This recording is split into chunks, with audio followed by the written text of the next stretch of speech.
The breaststroke is probably the most challenging of the strokes to officiate. Breaststroke has the most variations of technique of any of the strokes. In a single race, you might observe many distinct styles of swimming, and they might all be legal. In this presentation, we will take a look at examples of the breaststroke, both legal and non-legal.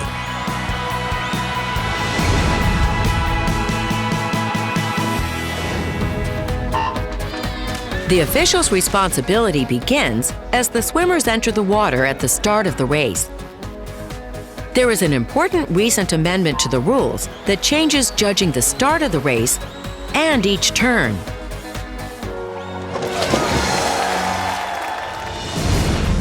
First, we will address the arms.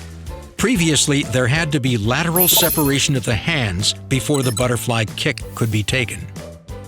Under the new rule, a single butterfly kick may be completed at any time prior to the first breaststroke kick. These swimmers take more than one butterfly kick. This is not legal.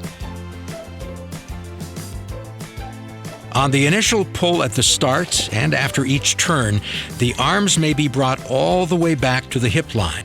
The head must break the surface of the water at or before the hands turn inward at the widest part of the second arm pull.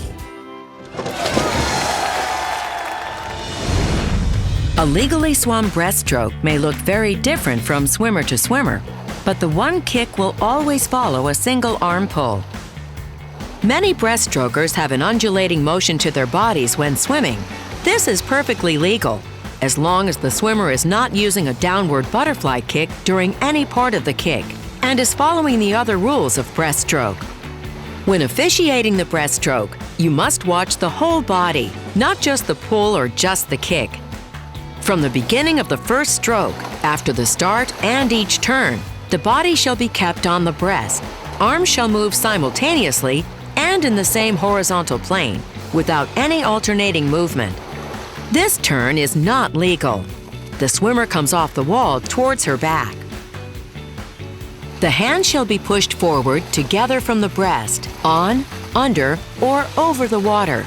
The elbows shall be kept under the water, except for the last stroke at each turn and at the finish.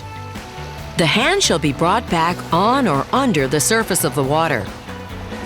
The hand shall not be brought beyond the hip line, except during the first stroke after the start and each turn. Some part of the swimmer's head shall break the surface of the water during each cycle of one arm pull and one leg kick, in that order. All vertical and lateral movements of the legs shall be simultaneous. The feet must be turned outward during the propulsive part of the kick movement. A scissors, flutter, or downward butterfly kick is not permitted. The best position from which to observe the stroke is slightly behind the slowest swimmer while watching the whole body. At the turn, the swimmer must touch the wall with both hands simultaneously. It is important that the official observe the touch carefully because many swimmers touch the wall very quickly with both hands and then one hand will immediately leave the wall. After observing the touch, watch the swimmer leave the wall and then check to see that the proper body position has been attained. The hands at the finish must also touch simultaneously. The hands do not have to be on the same plane. The hands can touch above, at, or below the water line. The hands do not have to be on the same plane.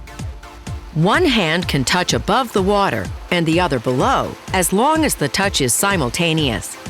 If the hands do not touch simultaneously, this is not legal and the swimmer should be disqualified.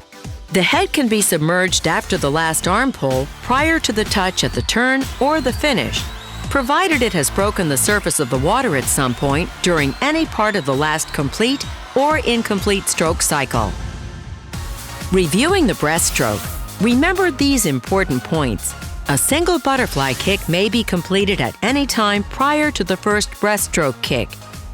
After that, a scissors, flutter, or downward kick is not permitted. The initial arm pull after the start and at each turn may be brought to the hip line. The head must break the surface of the water during each cycle of one arm pull and one leg kick, in that order. The hands must touch the wall simultaneously at each turn and at the finish. And remember, if you're not sure what you have observed, the benefit of the doubt always goes to the swimmer. For more information about officiating swimming, visit FINA.org.